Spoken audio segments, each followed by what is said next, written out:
El vocabulario de los salmos.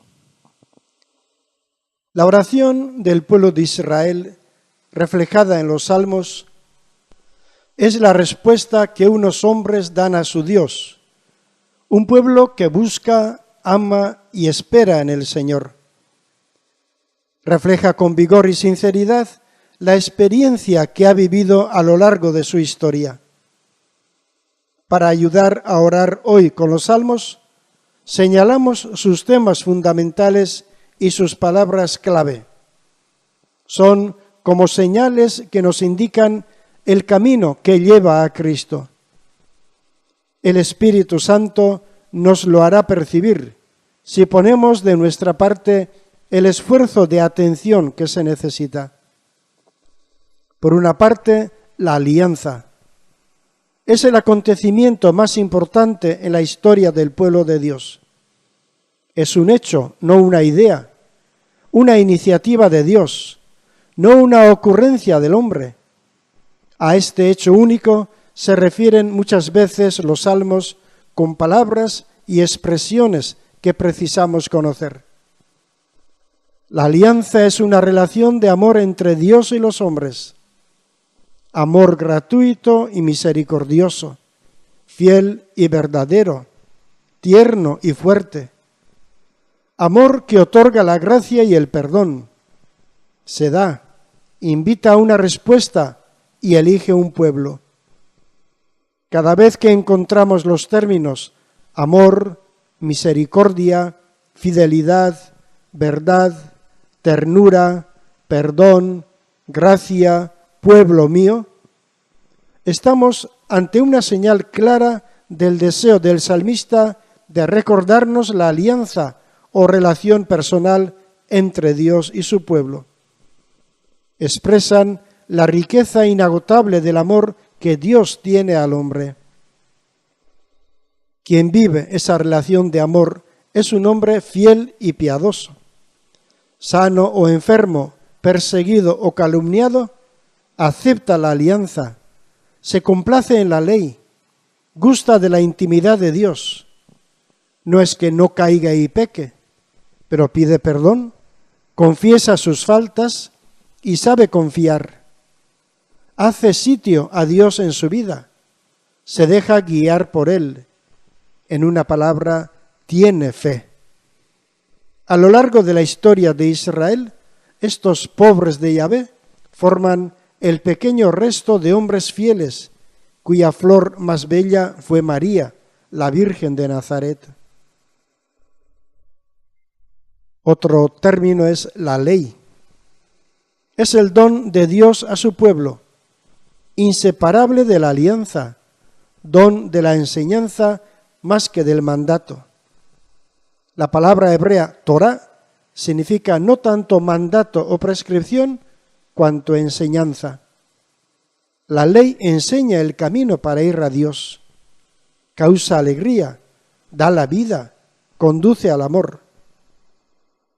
Al encontrar en nuestra oración los términos con que se nombra a la ley, preceptos, decretos, consignas, mandatos, mandamientos, palabras, promesas, nos dejaremos invadir por el gozo que experimenta el salmista cuando ha sido fiel al Señor, o por la pena que expresa al comprobar su infidelidad.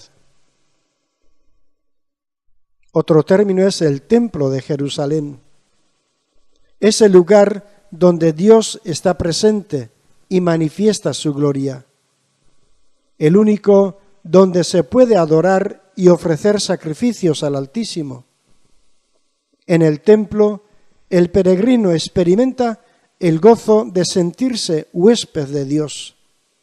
Allí el Señor le comunica sus secretos, le cobija bajo sus alas, alusión a los querubines del arca. Le hace vivir su propia vida. En él, el piadoso israelita profesa la fe en el Dios único y santo.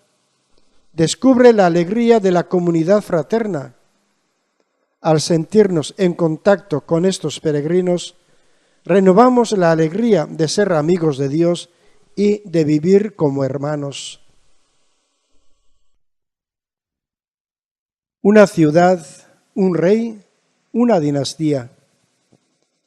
De la misma manera que Dios eligió un pueblo e hizo alianza con él, así también eligió una ciudad, Sión, y un rey, David y su dinastía. Los salmos que cantan al rey emplean siempre palabras de elogio para su persona y reinado. El rey es justo, bueno, compasivo, libera de los enemigos. Son salmos que describen la ceremonia de la consagración y de la entronización. Recuerdan a los fieles las promesas que Dios hizo a David y a su dinastía. Contienen aclamaciones, aplausos, ovaciones, invitaciones a tocar la trompeta y el deseo de que el rey lleve hasta la victoria los combates de Yahvé. Algunos acaban con la renovación de la alianza y una oración a Dios. ¿Cómo no revivir el entusiasmo y el ardor que se desprende de estos cánticos? La esperanza del Mesías. Israel es un pueblo que espera con confianza. Una espera dinámica y cada vez más viva. Una espera muy diversa, puesto que contiene elementos políticos, sociales y sobre todo religiosos. La monarquía ha desaparecido. Sin embargo, Israel espera al Mesías, descendiente de David, heredero de sus promesas y bendiciones. Librará al pueblo de su pecado y del yugo de los extranjeros. Será el mediador de la nueva alianza. Israel espera también la llegada de un tiempo nuevo, mesiánico, época de paz y de justicia, donde brillará con esplendor la nueva condición de los hombres y del pueblo de Dios, encargado de anunciarles la salvación. Israel espera, por último, el día de Yahvé y su reino, día en que se cumplirán definitivamente las promesas. Vendrá al final de los tiempos. También nosotros esperamos la plenitud del reino que ya ha llegado en Jesucristo. Las fiestas de Israel celebran al Dios que salva y reúne. La primera de ellas, la llamada fiesta de las tiendas. Más tarde, las de la Pascua y Pentecostés. En todas, los israelitas manifiestan su agradecimiento a Dios por los beneficios. Recuerdan la historia de su salvación, salida de Egipto, peregrinación por el desierto, entrega de la ley. Manifiestan su fe y fortalecen el sentimiento de ser el pueblo de Dios, el pueblo en quien se cumplirán las promesas. El israelita revive toda esta riqueza en la celebración litúrgica, en el acto del culto. Cada vez que festeja a Dios, hace memoria de las maravillas vividas por sus antepasados. Se complace en confesar que el Dios misericordioso sigue actuando en su vida, le perdona, le libra del enemigo, de la enfermedad, de la muerte. Y finalmente intensifica la esperanza en el porvenir. Resumiendo, la fiesta es para el israelita la ocasión de vivir con alegría en el acto mismo de la celebración litúrgica. El pasado glorioso, el presente y el futuro esperanzador, unidos. Lo mismo hace la Iglesia cuando celebra la acción litúrgica sacramental. La lucha por la victoria de Dios. La historia santa tiene sus etapas y sus protagonistas.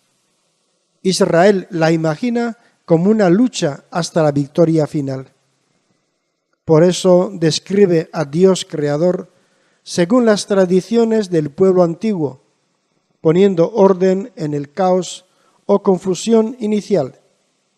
Jamás narra el combate, únicamente afirma que existe. Dice el resultado, es una victoria de Yahvé. Primero sobre el mar, en él se abren los abismos, las fosas de la muerte, las aguas torrenciales, las simas profundas. Luego sobre los monstruos marinos, Rahab, Leviatán, el dragón.